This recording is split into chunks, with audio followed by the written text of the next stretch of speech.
हाँ बेटा, इस बैच में हम लोग पढ़ेंगे बेटा पोएट्री। आज पढ़ेंगे, नया पाठ है। आप हमारे शिष्य हो तो आपको सलाह देते हैं बेटा कि हमने पोएट्री में 3 पाठ पढ़ लिया बेटा। कैरेक्टर ऑफ हैप्पी लाइफ, पूरा एक एक स्टैंजा क्लियर किया था। दूसरा पार्ट पढ़ा द ट्रू ब्यूटी, पूरा पार्ट पढ़ाया बेटा। तीसरा पार्ट पढ़ाया ऑन हिज ब्लाइंडनेस, मौज आई, समझ में आया है? तो आपको यह सलाह देते हैं कि पाठक के द्वारा पढ़ाए गए पूरे एपिसोड को देखा करो ना बेटा।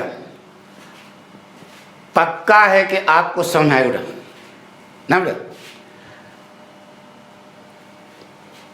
क्योंकि जो एक चीज है बेटा कि वह कवि या लेखक कहना क्या चाहता है, यह अनुभूति जिस दिन करोगे उसी दिन आपको समझ में आने लगे बेटा।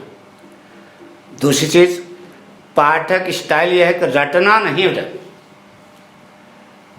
रटना तो है ही नहीं, केवल आपको समझना है कि इसमें कहा क्या गया है। और जब आप समझने लगोगे तो पाठक जो लैंग्वेज देते हैं इतनी इजी है बेटा कि एक कक्षा 6 का लड़का भी आराम से समझ सकता है कि इसमें क्या लिखा है। तो आप तो इंटर में हो यार, आपको समझ में आएगा ही। तो आज हम लोग जो पीछे के चैप्टर जिस बच्चों के छूट गए हैं वो उसको देखते रहें बेटा, उसको देखें ना बेटा, क्योंकि कहाँ से इम्तहान में आ जाए ना बेटा यह कोई निश्चित तो है नहीं। बहरहाल हम इम्पोर्टेंट आपको बताते जा रहे हैं, लेकिन साथ में आपको पूरा पाठ तैयार होना चाहिए, ठीक है। तो आज हम लोग पढ़ेंगे an elegy written in a country church yard. यह पाठ पढ़ेंगे, पोएट्री का है। एन एलिजी माने एक शोक गीत, एन एलिजी माने एक शोक गीत। रिटन माने लिखा हुआ, पास्ट पार्टिसिपल लगी है, हुआ हुए भी अर्थ रखता है। इन माने में, ए माने एक, कंट्री माने देश। अच्छा बताओ बेटा, देश किससे बनता है? देहात से। तो कंट्री का अर्थ यहां पर क्या है? देहात। एक देहात के गिरजाघर में, चर्चयार्ड माने गिरजाघर, एक देहात के गिरजाघर में लिखा हुआ एक शोक गीत, यही पाठ है। एन एलजी माने एक शोक गीत। यह शोक गीत क्या है? जब कोनो मर जाता है तो घर वाले रोते नहीं हैं। बाप मर गया, अरे मोरे बापई करके नहीं रोते।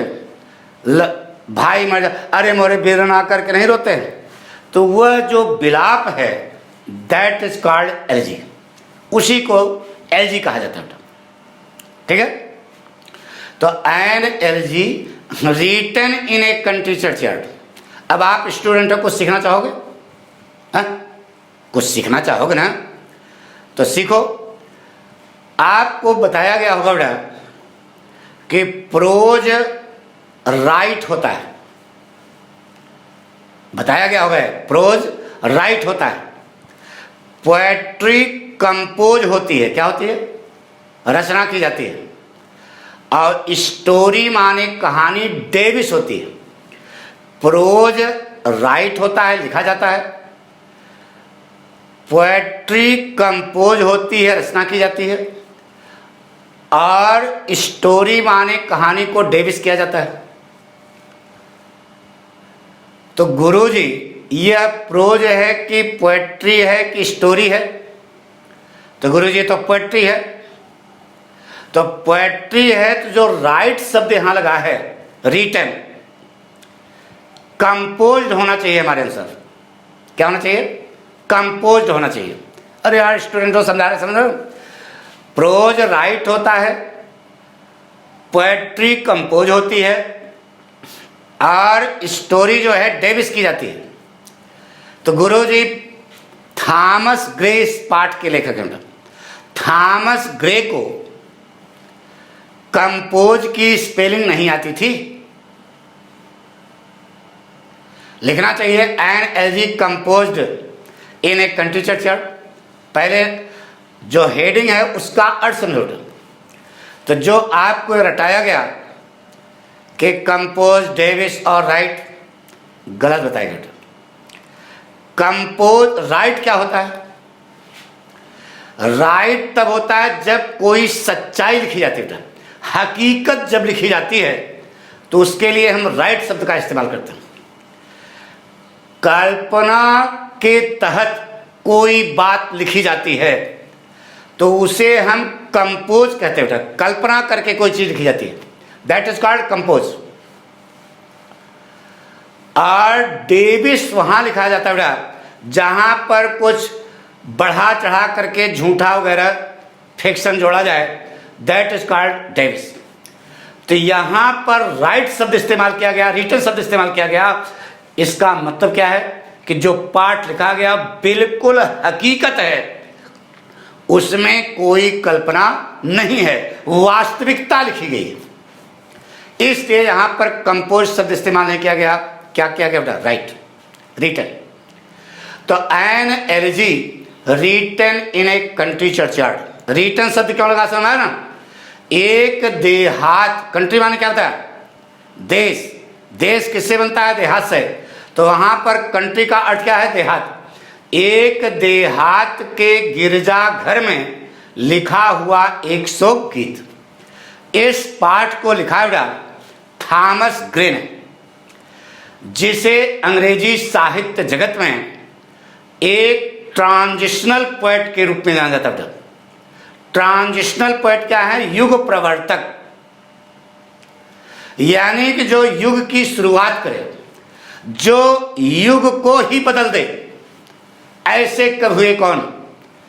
Thomas Gray. यह क्या सिखाना, यह क्या बताना चाहते हो? ट्रांजिशनल पोएट क्यों कहा गया?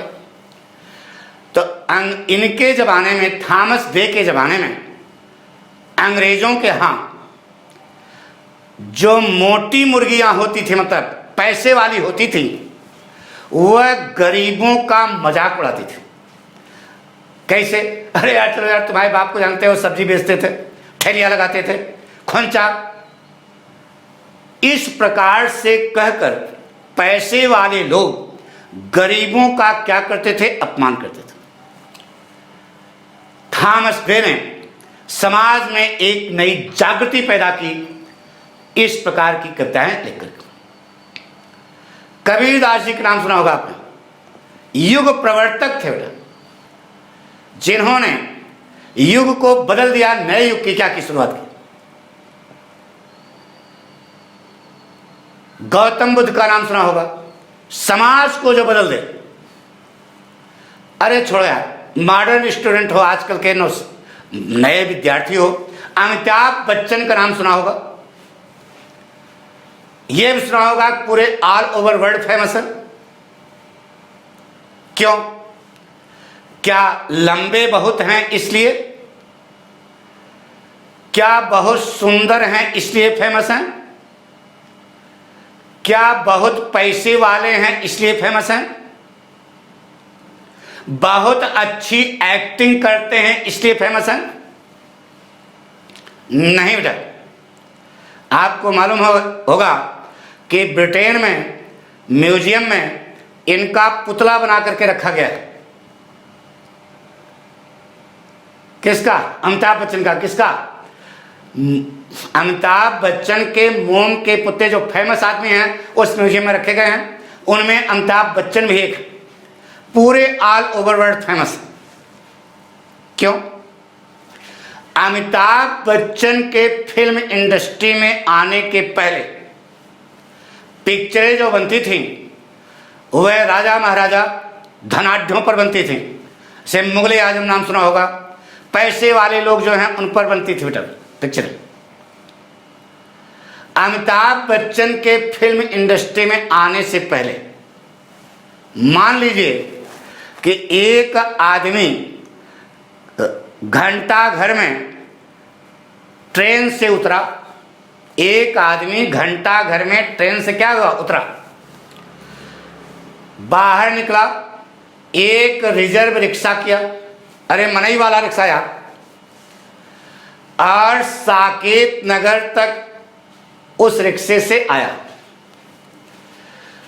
जब वह अपने घर के सामने पहुंचा तो रिक्शे से उतर गया और उसने रिक्शे वाहन से पूछा कि कितना पैसा हुआ।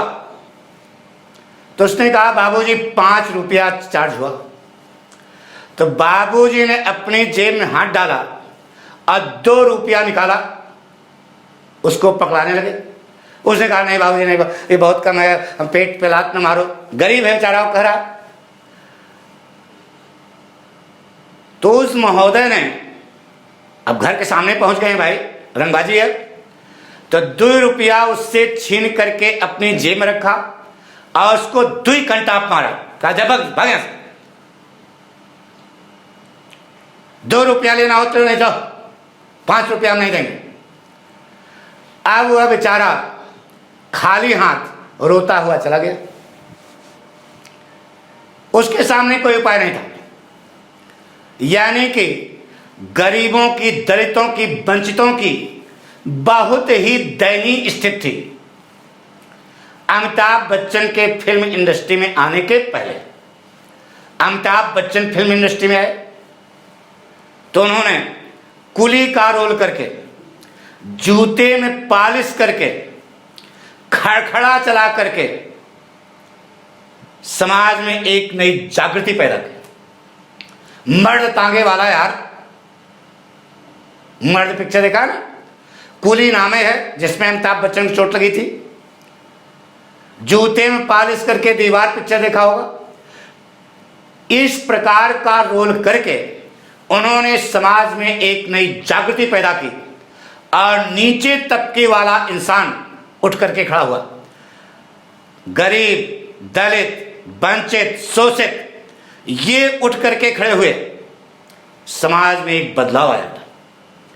आज वही मनई घंटा घर में ट्रेन से उतरा, एक रिजर्व रिक्शा करके अपने घर साकेत नगर तक आया। जब घर के सामने पहुंचा तो उसने कहा कितना पैसा हुआ। उसने कहा बाबूजी 50 रुपए। तो बाबूजी ने जेब से 40 रुपया निकाला। तो अब रिक्शेवान बाबूजी को 2 कंटाप मारेगा कि जब दम नहीं थी तो लंका में क्यों कूदा। आ गया होगा सुनो। यानी कि समाज में एक नई चेतना जागृत की, एक नई जागरूकता पैदा की। नीचे तबके का आदमी भी बराबर पर खड़ा होने लगा। बदलाव क्या? यह कारण है कि अमिताभ बच्चन को पूरे ऑल ओवर वर्ल्ड फेम मिली। आई बात सुन। उसी प्रकार के कवि ये हुए। कौन? Thomas day. इनके जमाने में अंग्रेजों के यहां जो मोटी मुर्गियां थी, पैसे वाली थी, वह गरीबों का क्या उड़ाती थी? मजाक उड़ाती थी। इस प्रकार की कविताएं लिखकर थॉमस डे ने समाज में एक नई जागृति पैदा की, समाज के लोगों को जीने का एक नया रास्ता दिखाया। उस महान कवि के द्वारा यह लिखा गया पाठ है जिसे हम थॉमस ग्रे कहते हैं। वर्ल्ड फेम का आदमी, वर्ल्ड फेम का कवि है। कौन? Thomas Gray. तो पाठ का नाम है बेटा an elegy written in a country churchyard. एक देहात के गिरजाघर में लिखा हुआ एक शोक गीत। इस पाठ को लिखा है किसने? थॉमस ग्रे ने, जिसे अंग्रेजी साहित्य जगत में एक ट्रांजिशनल पोएट के रूप में जाना जाता है।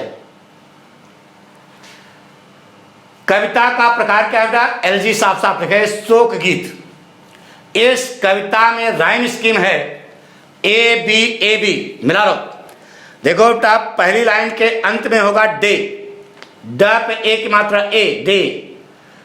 डे को माना क्या, ए, छोटा है।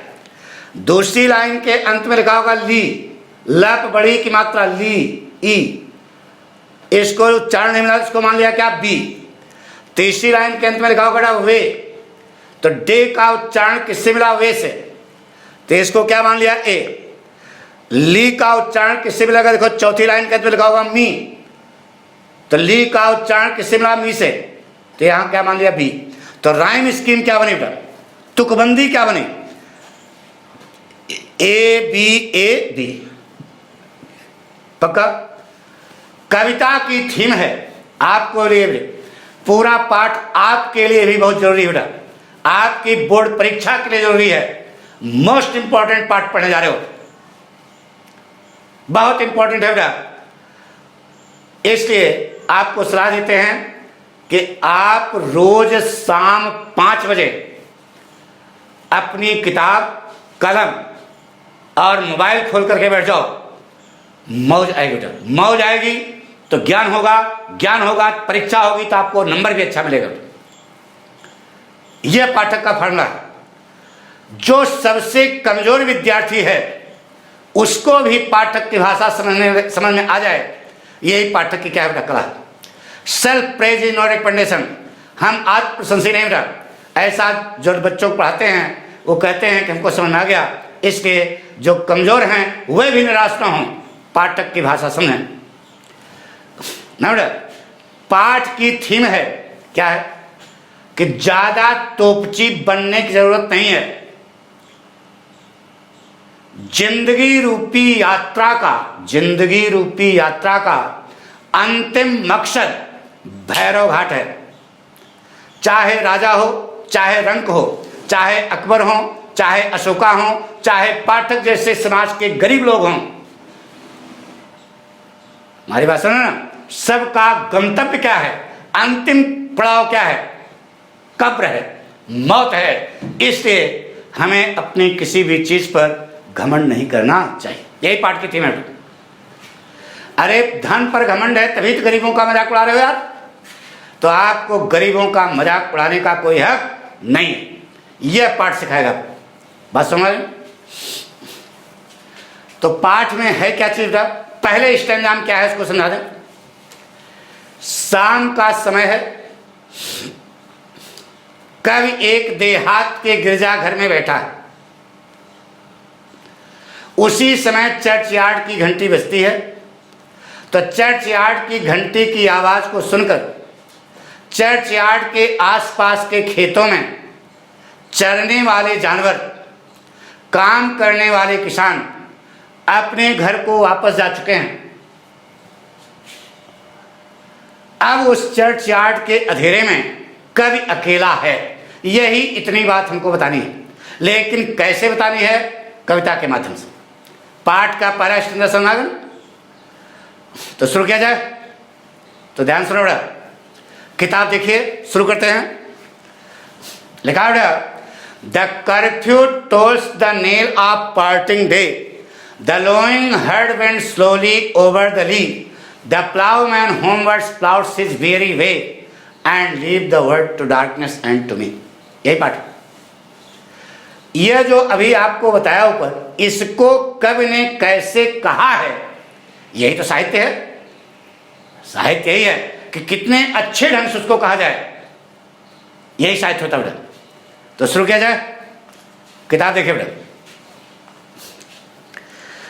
पहली लाइन में कवि बता रहा है कि शाम होने वाली है।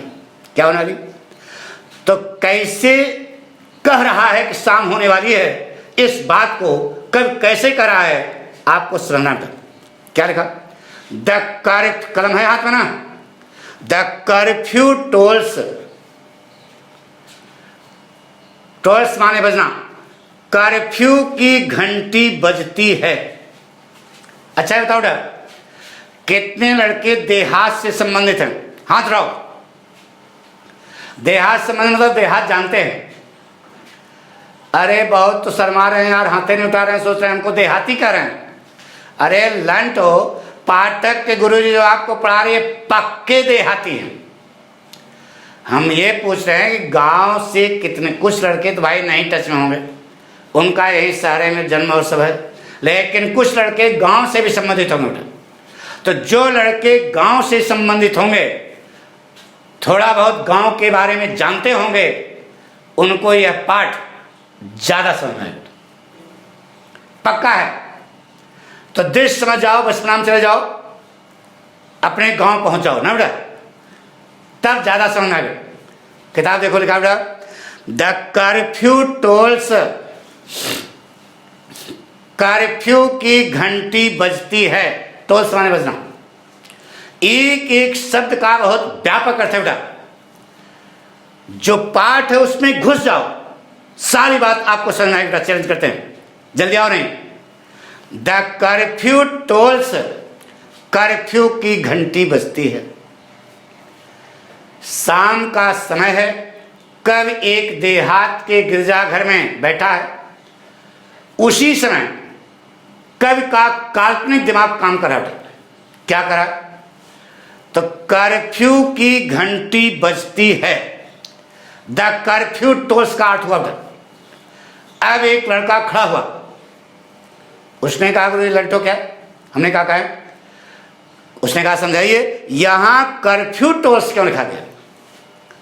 तो ध्यान सुनो बेटा, शाम के समय गिरजाघर चर्च यार्ड की घंटी बज रही है। शाम के समय चर्च यार्ड की घंटी बजती है। तो चर्च यार्ड की घंटी को कब यहां कर्फ्यू की घंटी कह रहा है? क्या करा? चर्च यार्ड की घंटी कर्फ्यू के घंटी की तरह बजती है। तो लड़का खड़ा हुआ, उसने कहा गुरुजी मूर्ख हो गया। हमने कहा है? उसने कहा गुरुजी चर्च यार्ड की घंटी को कर्फ्यू की घंटी क्यों कहा गया है, समझाइए। उसने कहा गुरुजी कर्फ्यू कब लगता है? तो हमने कहा बेटा जब इलाका संवेदनशील हो जाता है तो कर्फ्यू की घंटी बजती है। संवेदनशील का मतलब सुनो, लड़ाई दंगा फसाद होने की जब नौबत आती है तो थाने से कर्फ्यू की घंटी बजती है कि नहीं, सायरन। तो उसने कहा गुरुजी गांव में तो सब भाईचारा प्रेम व्यवहार से रहते हैं, तो वहां कर्फ्यू की घंटी क्यों कह रहा है लेखक? कवि जो है वहां चर्च यार्ड की घंटी को कर्फ्यू की घंटी क्यों कह रहा है? वहां पर कौन सी संवेदनशीलता है? वहां कौन लड़ाई दंगा फसाद होने की नौबत है? कौन पूछ रहा है लड़का? तो अब समझोगे? तो पूछा बेटा देहात तो जानते हो ना, देहात का गिरजाघर है। इतना तो आपको मालूम होगा, जहां चर्च यार्ड होता है उसी के ठीक बगल में ग्रेव यार्ड होता है। ग्रेव यार्ड माने कब्रिस्तान। तो गांव है, गांव का चर्च यार्ड कहां होगा बेटा? गांव के बीच में होगा कि गांव से काफी दूर जंगल के किनारे होगा? बताओ। अरे यार गांव संबंधी तो समझा रहा हो, हम जो सिखा रहे हैं उसको समझो। गांव का चर्च यार्ड है, देहात का चर्च यार्ड है। देहात का चर्च यार्ड गांव के बीच में होगा क्या?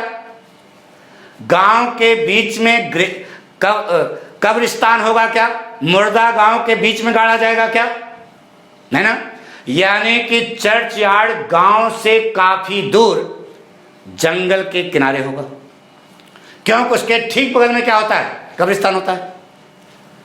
ठीक है। शाम का समय है, देहात का गिरजाघर है। देहात का गिरजाघर कहां है? गांव से काफी दूर जंगल के किनारे।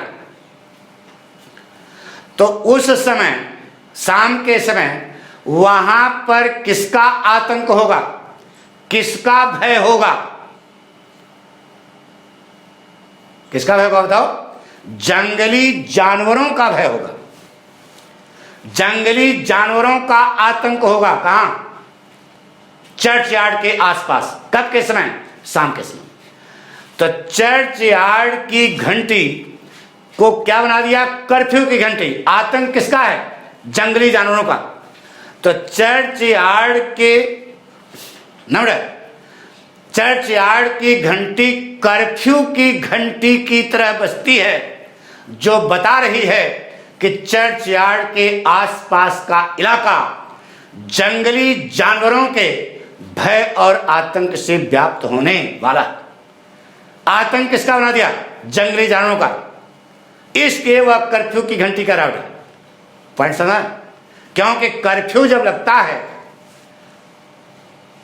तो आतंक होता है ना, तो आतंक कौन मचाएगा शाम के समय? जंगली जानवर। ठीक है, तो the curfew tolls the knell of, the curfew tolls का अर्थ आ गया the knell of parting day. Knell एक घंटी का नाम है बेटा, ऐसी घंटी जो किसी के मरने पर बजाई जाती है। समझाते हैं? जब बुढ़ऊ परिवार का कोई वृद्ध आदमी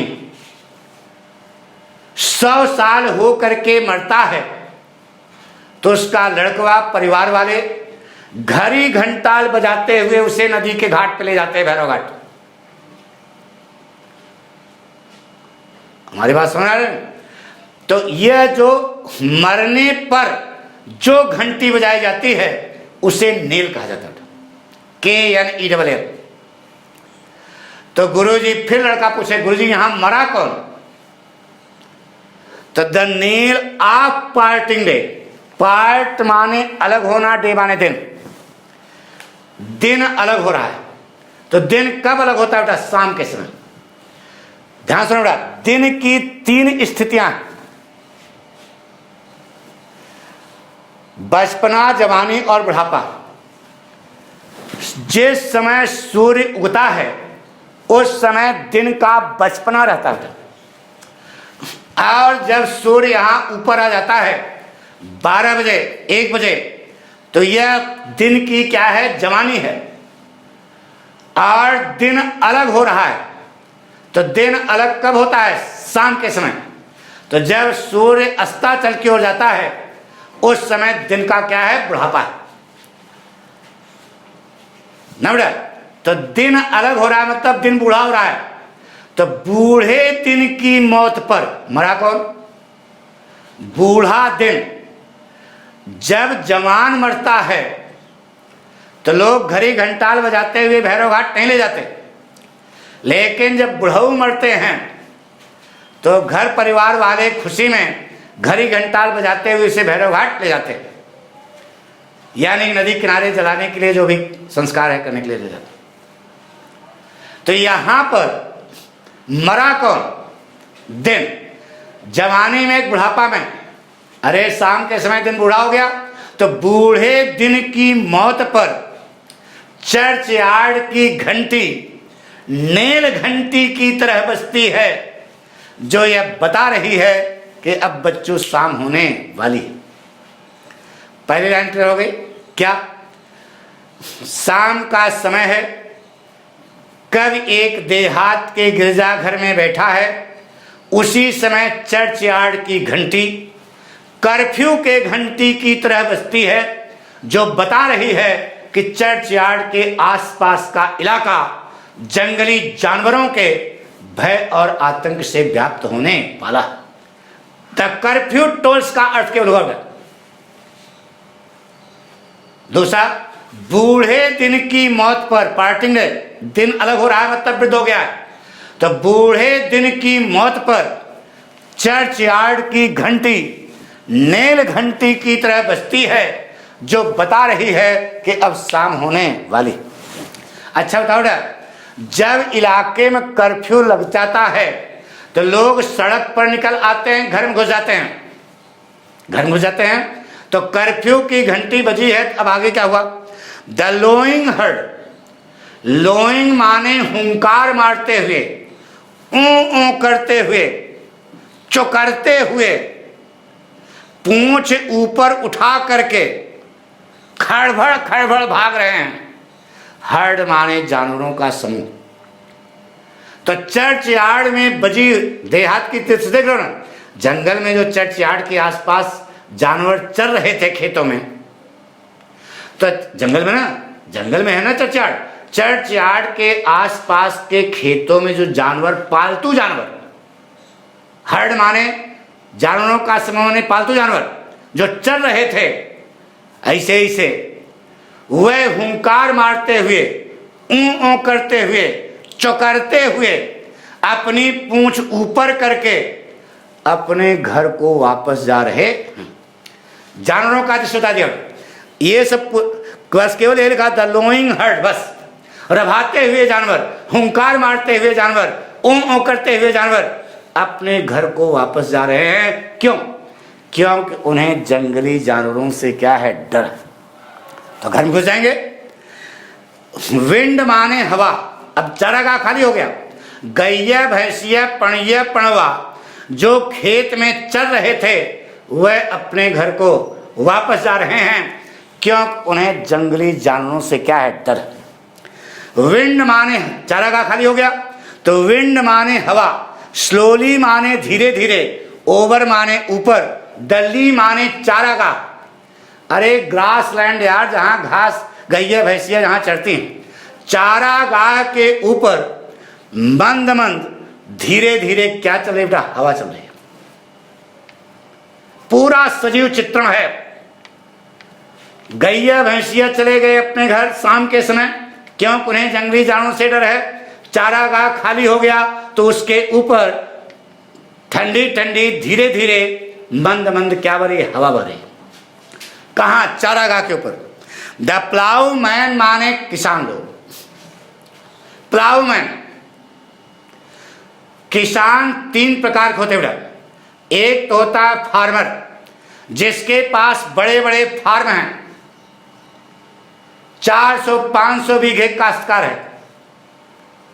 दूसरा होता है पीजेंट, छटकवा किसान, 2-4-5 बीघा जो काश्तकार होता है उसको पीजेंट बोलते हैं।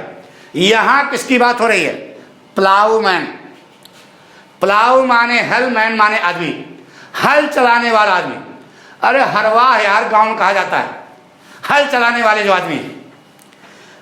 होम वर्ड्स माने घर की ओर, होम माने घर, वर्ड्स माने की ओर, घर की ओर, प्लाउड्स माने जाते हैं।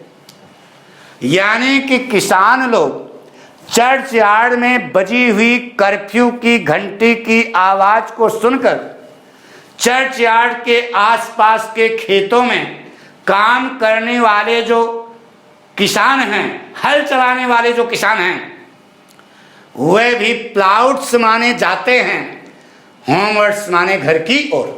क्यों? क्योंकि उन्हें भी जंगली जानवरों से क्या है? डर है कि अगर यहीं हल चलाते रहेंगे तो जानवर जंगली आएगा हमको खा जाएगा। हिज वियरी वे, वियरी माने थके हुए, वे माने रास्ता। ये बताइए रास्ता है, रास्ता कभी थकता है क्या? ये रास्ता है, रास्ता कभी थकता है क्या? नहीं ना, उसको क्लियर करना पड़ेगा। Transferred epithet figures of speech लगे उधर, यानी कि दिन भर धूप में, भाव है, छोटा छोटा शब्द है लेकिन उसका भाव है, इसी की यही व्याख्या कही जाती है। दिन भर धूप में कठिन परिश्रम करने के पश्चात किसान लोग पूर्णतया थक चुके हैं, इसलिए वह अपने रास्ते पर धीरे धीरे क्या कर रहे हैं? चल रहे हैं। कवि को ऐसा प्रतीत होता है मानो कि रास्ता खुद थक गया, वियरी वे। जैसा कि हम जानते हैं कि रास्ता कभी थकता नहीं है, इसका मतलब उस रास्ते पर चलने वाले किसान पूर्णतया क्या हो चुके हैं? थक चुके हैं। And leaves the world to darkness and to me. The world माने संसार। कौन सा संसार? कहते हैं फिल्म जगत, फिल्म का संसार, उद्योग जगत, उद्योग का संसार। यहां पर किसकी जगत की बात हो रही है?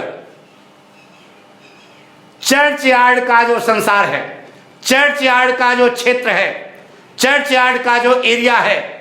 लीव्स माने छोड़ता है, लीव्स माने छोड़ता है, डार्कनेस माने अंधेरे को, एंड मी माने मुझको। यानी चर्च यार्ड के क्षेत्र में अब केवल दो चीजें बची हैं। कौन कौन सी? अंधेरा और मैं माने कल। यानी कि चर्चयार्ड के अंधेरे में इस समय कवि अकेला है, वहां उसका कोई साथी नहीं। हिंदी पूरी समझ आ गई।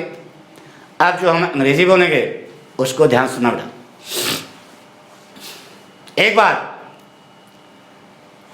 जो अंग्रेजी बोलेंगे उसकी हिंदी बेटा। पहले स्टैंजा मोस्ट इंपॉर्टेंट, ठीक है, शुरू किया जाए तो ध्यान सुनो बेटा। पाठ का नाम है an elegy written in a country churchyard. एक देहात के गिरजाघर में लिखा हुआ एक शोक गीत। इस पाठ को लिखा है थॉमस ग्रे ने, जिसे अंग्रेजी साहित्य जगत में ट्रांजिशनल पोएट के रूप में जाना जाता है। ट्रांजिशनल पोएट क्यों कहा गया, यह हमने आपको अमिताभ बच्चन का एग्जाम्पल देकर दिया। समाज में नई जागृति पैदा की। यह कविता एक एलजी है, शोक गीत है। इस कविता की राइम स्कीम है ए बी ए बी। कविता की विषय वस्तु है, कविता की थीम है कि जिंदगी रूपी यात्रा का अंतिम पड़ाव कब्र है।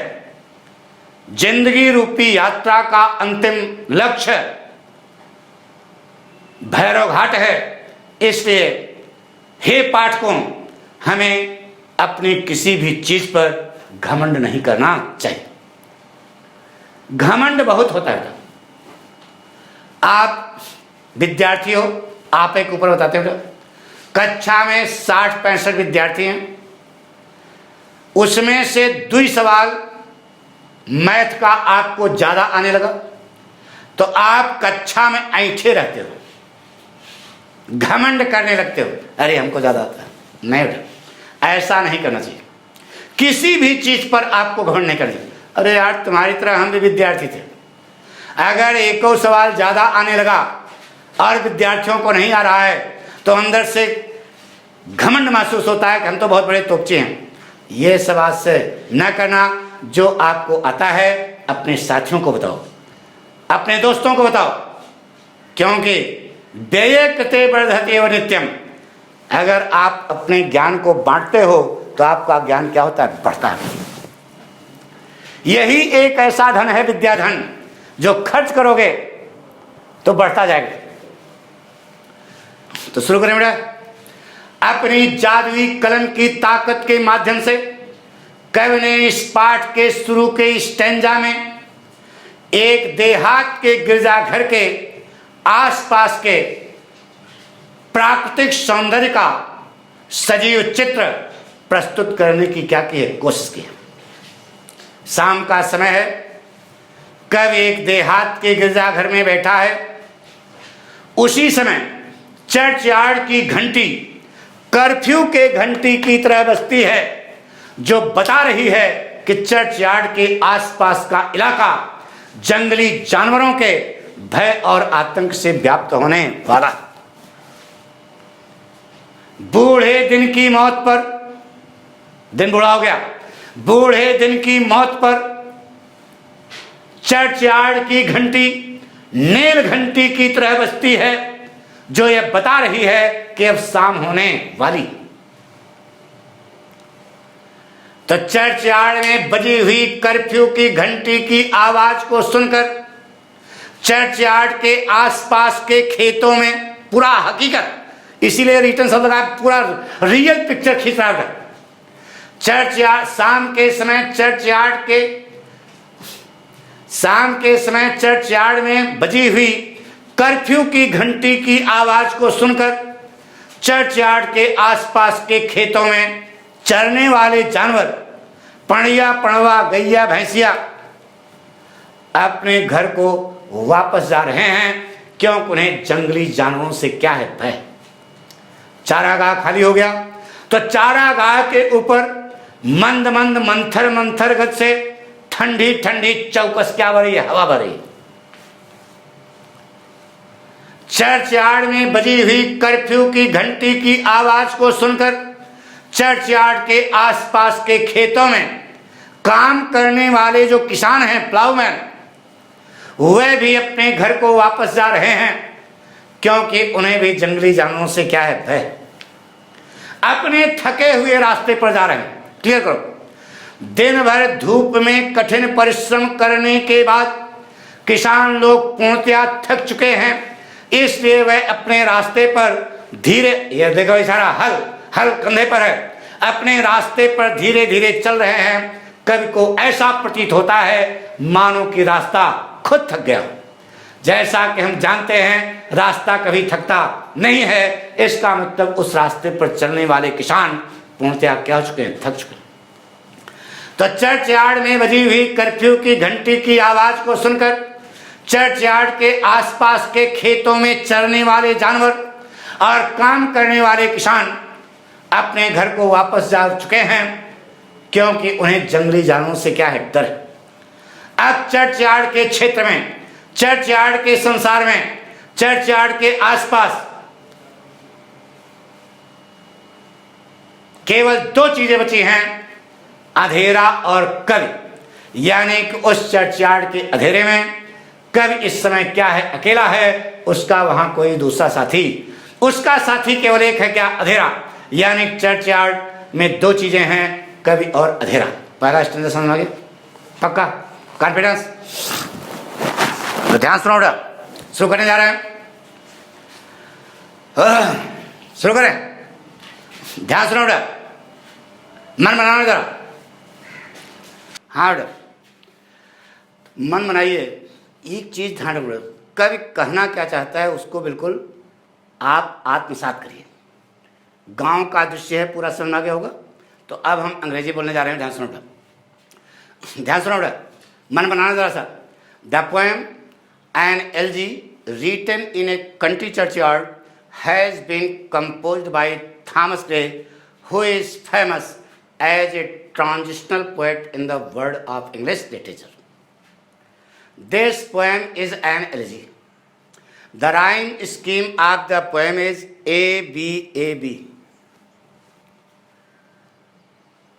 The theme of the poem is that we should not be proud of our anything, because the goal of life's journey is nothing but death.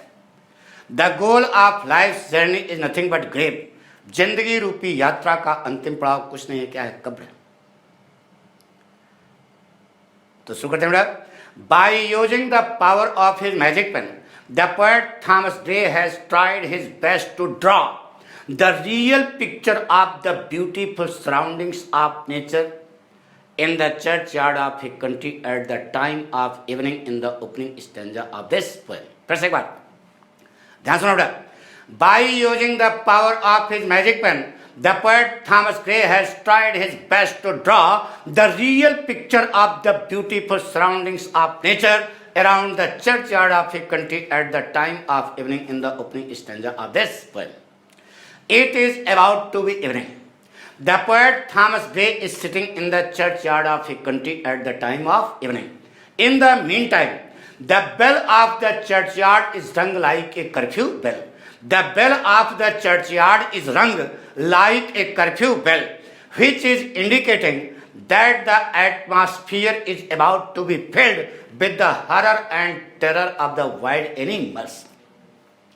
On the death of the old day, on the death of the brooding, on the death of the old day, the bell of the churchyard is rung like a nail, which is indicating that it is about to be evening. So on hearing the voice of the curfew bell in the churchyard, on hearing the voice of the curfew bell in the churchyard, the cattle which were grazing in the fields around the churchyard are going back to their residence, because they all are afraid of wild animals. Sweet, cool and perfumed, sweet, cool and perfumed wind is blowing slowly and slowly over the घास का मैदान, over the grassland. On hearing the voice of the curfew bell in the churchyard, the plowmen who were working in the fields around the churchyard, the plowmen who were working in the fields around the churchyard are also going back to their residence, because they all are also afraid of wild animals. After working hard during the whole day, the plowmen are totally tired. The plowmen are totally exhausted, so they are moving slowly on their path.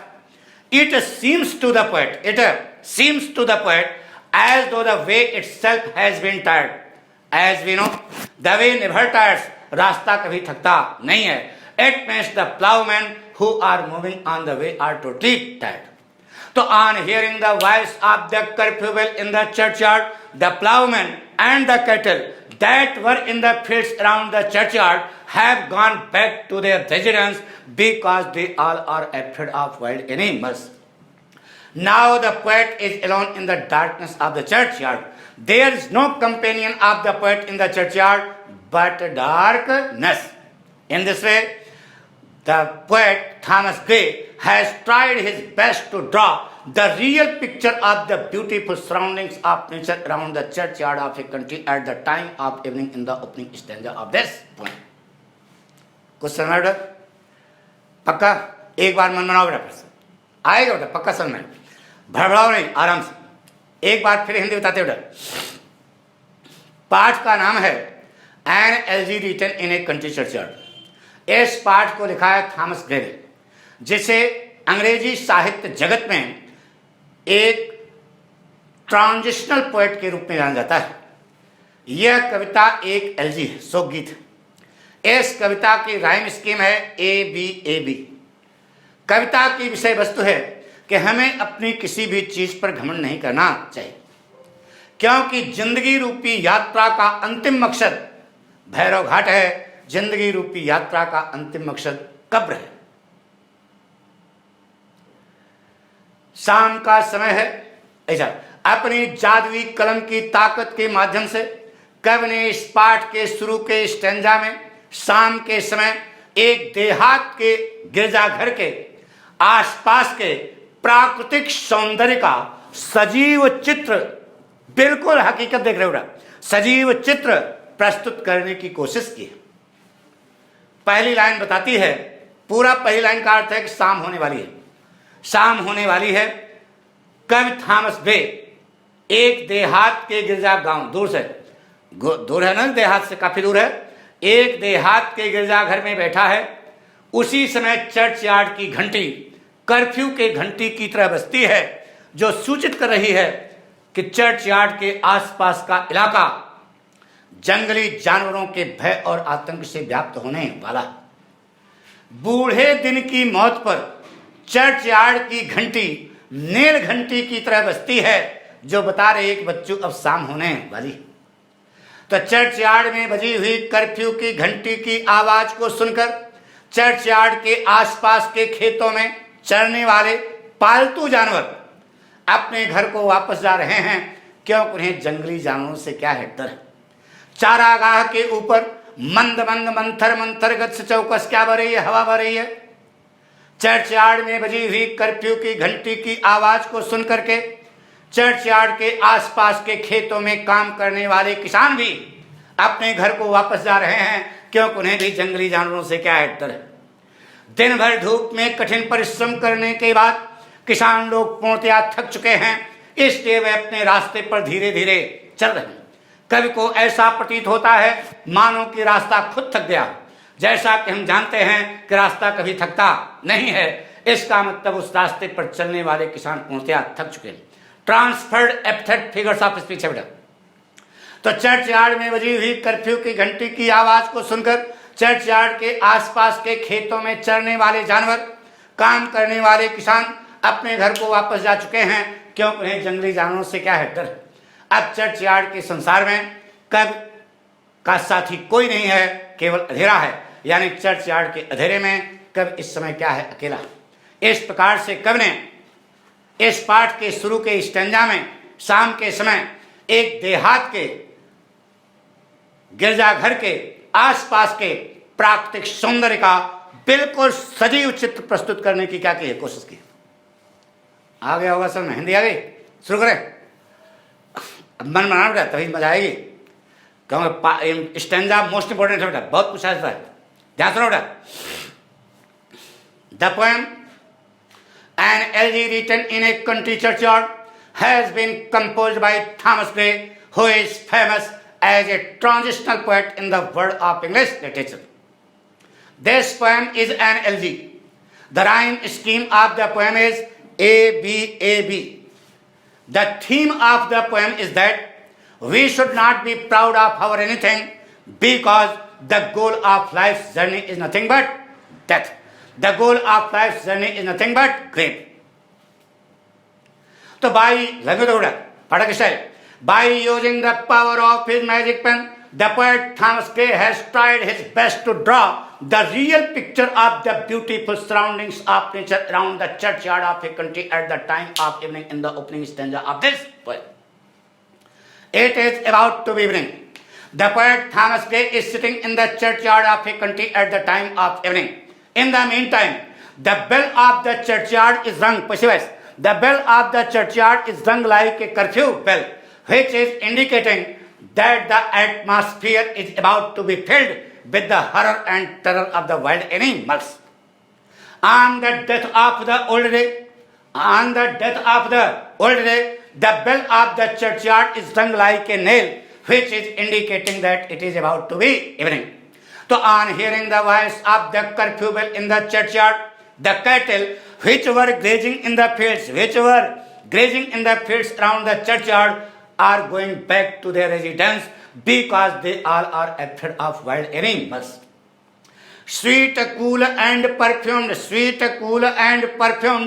wind is blowing slowly over the grassland. On hearing the voice of the curfew bell in the churchyard, the ploughmen who were working in the fields around the churchyard are also going back to their residence because they are also afraid of wild animals. After working hard during the whole day in the sun, the ploughmen are totally tired, so they are moving slowly on their path. It seems to the poet as though the way itself had been tired, मानो कि रास्ता खुद थक गया. As we know, the way never tires, रास्ता कभी थकता नहीं है. It means the ploughmen who are moving on the way are totally tired. So on hearing the voice of the curfew bell in the churchyard, the ploughmen and the cattle that were in the fields around the churchyard have gone back to their residence because they all are afraid of wild animals. Now the poet is alone in the darkness of the churchyard. There is no companion of the poet in the churchyard but darkness. In this way, the poet Thomas Gray has tried his best to draw the real picture of the beautiful surroundings of nature around the churchyard of a country at the time of evening in the opening stanza of this poem. शाम का समय है, कैसा उन्होंने बिल्कुल सजीव सजाया है. समझ आ गया होगा बेटा. देहात के जो लड़के हैं उनको ज़्यादा समझ, देहात से संबंधित जो लड़के हैं उनको ज़्यादा समझ आया होगा. बात पक्की? कसम से एक बार फिर सुनते बेटा. जैसे पाठक जैसे विद्यार्थी जो हैं उनको भी समझ आ जाए. शुरू करें. ध्यान सुनो बेटा. The poem An Elegy written in a country churchyard has been composed by Thomas Gray, who is famous as a transitional poet in the world of English literature. This poem is an elegy. The rhyme scheme of the poem is A-B-A-B. The theme of the poem is that, the main point of the poem is that, the essence of the poem is that we should not be proud of our anything. हमें अपनी किसी भी चीज पर घमंड नहीं करना चाहिए. Because the goal of life's journey is nothing but death. The goal of life's journey is nothing but grave. जिंदगी रूपी यात्रा का अंतिम पड़ाव क्या है? कब्र. शुरू करें. तो by using the power of his magic pen, the poet Thomas Gray has tried his best to draw the real picture of the beautiful surroundings of nature around the churchyard of a country at the time of evening in the opening stanza of this poem. It is about to be evening. The poet Thomas Gray is sitting in the churchyard of a country at the time of evening. In the meantime, The bell of the churchyard is rung like a curfew bell. The bell of the churchyard is rung like a curfew bell, which is indicating that the atmosphere is about to be filled with the horror and terror of the wild animals. On the death of the old day, the bell of the churchyard is rung like a nail, which is indicating that it is about to be evening. So on hearing the voice of the curfew bell in the churchyard, the cattle which were grazing in the fields around the churchyard are going back to their residence because they all are afraid of wild animals. Sweet, cool and perfumed wind is blowing slowly and slowly over the घास का मैदान, over the grassland. On hearing the voice of the curfew bell in the churchyard, the plowmen who were working in the fields around the churchyard are also going back to their residence because they are also afraid of wild animals. After working hard during the whole day in the sun, the plowmen are totally tired. The plowmen are totally exhausted. So they are moving slowly and slowly on their path. It seems to the poet as though the way itself had been tired. As we know, the way never tires. रास्ता कभी थकता it नहीं है. It means the plowmen who are moving on the way are totally tired. So on hearing the voice of the curfew bell in the churchyard, the plowmen and the cattle that were in the fields around the churchyard have gone back to their residence because they all are afraid of wild animals. Now there is no companion of the poet in the churchyard but darkness. It means the poet is alone in the darkness of the churchyard. In this way, the poet Thomas Gray has tried his best to draw the real picture of the beautiful surroundings of nature around the churchyard of a country at the time of evening in the opening stanza of this poem. समझ आ गया बेटा? पक्का? अगर समझ में आ गया, अगर क्या समझ में तो आया होगा, लाइक करें, शेयर करें, सब्सक्राइब करें, अपने स्कूल के विद्यार्थियों को केवल गाइड कर दें बेटा, दिशा निर्देशन दे दें कि पाठक स्टाइल से पढ़ो, ज़्यादा समझ में आएगा. थैंक यू बेटा. ओके.